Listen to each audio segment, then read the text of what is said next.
Hey, what's up, my little tattletales? How y'all doing today? Well, if you are Kim Kardashian, you are busy being just as thirsty as you ever were. Y'all, Kim is one of the thirstiest people I've ever met in my life, and it is getting weird because it's not adding up. I guess it's true. Money doesn't buy happiness, or maybe it doesn't buy pride. Maybe Kim was always a pick-me, just like Khloe, but she hid it better because she had been married for years. Imagine. I don't understand. She's such a pick-me, but she made Kanye chase her down, which makes me think she was never into Kanye. She only wanted what he could do for her. I'm being serious. How is she such a pick-me? Listen, I'm going to get into how, but think about it. Pete Davidson, Odell Beckham Jr., Tom Brady, Aaron, whoever, just everybody. But Kanye had to beg for her? I'm just saying, at the end of the day, we forget. But Kanye, we were clowning him because you were literally chasing after Chris Humphrey's wife, and you had to convince her and say you would elevate her and her whole family, and he kept his promise to get her to even look left at you. Now I see why it was so easy for her to divorce him. After 10 years, she was like, enough. It's been 10 years. I get half. Enough.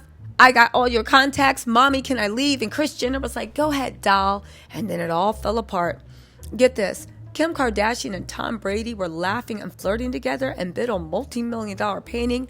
Now, if you guys don't know, okay, Kim has been chasing after Tom Brady for a while. She has been planting, at least the Kardashian-friendly outlets and camps have been planting a million articles about how Tom Brady was Kim's celebrity crush and they were spending time together and getting to know each other and all this stuff. However, the whole sports world, including that piece of POS, David Portnoy, were like, no, you can't take her to a motel and F her, but don't do this and that. And Tom Brady literally popped up with Irina Shayk, this supermodel. Now, if you guys don't know, Irina Shayk is this supermodel that Kanye West has been dating off and on for over a decade. When Kim first got separated and they were both moving on, he started dating Irina. Irina was like, Kim was shading her. Yeah, I like her because she's discreet and respectful, and as long as she knows her place. And she seemed to really, really like Kanye. Kanye seemed to really like her, but he was in love still with Kim. He wanted to reunite the family. Now, Irina, they're saying, always made Kim feel insecure because she's everything Kim's not, And not saying Kim's nothing, but you get what I'm saying. For whatever reason, this girl made Kim feel insecure. Okay, so the tea is, or at least as the streets are saying, that Kim started playing nice with Kanye. Kanye dumped Irina and ran back to Kim. Once Irina was humiliated and left, Kim was like, I don't want you anymore, and popped up with Pete Davidson. That's another reason why Kanye lost his mind so much. I think around that time, too, he was dating model Venetria, and had asked her to move out of his Malibu. Oh, wait, this is separate. So then after that happened, Kanye was like, what the hell? And then even prior to that, he was dating like Venetria, and she was living in his Malibu mansion or something or other, and he broke up. I'm not sure about the timeline on the Venetria thing, but he was dating Venetria, and Kim felt insecure with that. He dropped her, but Venetria didn't care. She kept it moving, just as Irina. But Irina was really, really upset because she actually did like Kanye a lot. Now, cut to now, Kim was chasing after Tom Brady. Emrata, she loves to harass the Kardashian, moved in on Tom Brady. However, Irina Shayk, who is also a supermodel, right, literally had a night with Tom. And even though Tom had been having lots of late night dinners and sleepovers with Kim, nobody knew because he would not allow himself to be featured with Kim in public. However, his first sleepover with Irina Shayk, it was all over the papers. He said that he finally met a woman that he could see helping raise his kids and being a mother, and he respected her so much. I know Kim was sick. Plus, Irina, I guess she was getting Kim back because at the end of the day, Kim had broken up the relationship between her and Kanye. I know, right? Everybody's sleeping with everybody. Okay, everybody on the same page? Yeah. So Irina was caught getting cozy with Bradley Cooper. Everybody got a game. Bradley Cooper, if you don't know, is the father of her child. They have an on-off relationship.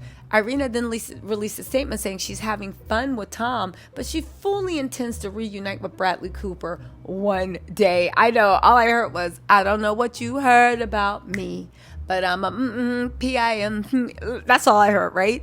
Well, I guess after all this, you would think Kim would be like, just laugh in Tom's face and be like, whatever, don't care, right? Yeah, no, because Kim is thirsty and don't got no pride. She's now looking at this as a chance to move in on Tom Brady. This man that publicly played her, humiliated her. She had TMZ release it. So you know it's the Kardashian camp. TMZ released the thing saying that Kim Kardashian and Tom Brady laugh and flirt together, bid on multi-million-dollar painting. Y'all, listen to this. Kim and Tom shared a fun-filled moment while bidding on a very pricey piece of art, and the two even got a bit flirty. According to eyewitnesses, Kim and Tom showed up to bid on a George Condo painting at the Reform Alliance charity in Atlantic City, New Jersey, Saturday night. We're told Kim kicked off the bidding at $500K, but then Tom put a higher bid before they got into a full-on bidding war. During the back and forth, the celebs giggled and kept looking at each other, and it was all super fun and flirty, our sources tell us. When the bid reached $2 million, the event host stepped in and decided both would receive their own George Condo painting. But there was a caveat. Kim and Tom each had to pay $2 million for their canvases, which for them was just chump change. Okay, so let me get this straight. Kim had TMZ, because you know they are, to me, the megaphones, right? Tell me if I'm wrong. I don't know. TMZ put a thing that they were getting flirty and giggly, and eyewitnesses said they kept looking at each other and giggling. But they weren't even sitting next to each other. They weren't even bidding together. They were just across the room in a bidding war, and they were getting flirty and giggly all night. Y'all, listen, Kim actually might end up bagging Tom Brady. I don't care, but at the end of the day, we all see how the relationships end. Like, tell me you're thirsty without telling me you are thirsty. After everything that man did to you and all the way he's embarrassed you, you are still letting him know that you are still interested in him? Y'all, I can't. Listen, they kept looking at each other, smiling at each other.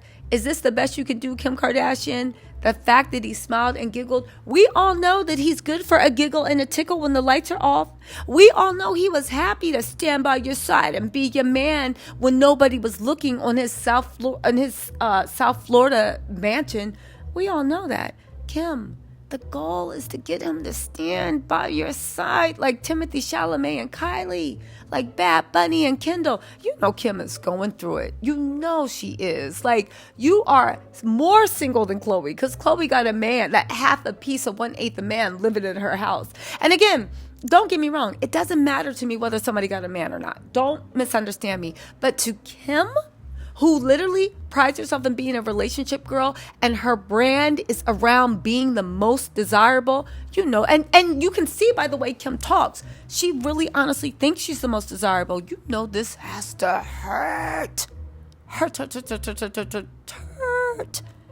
Y'all listen. Let me know what you think in the comments. This is an entire mess. I will talk to y'all later. Bye.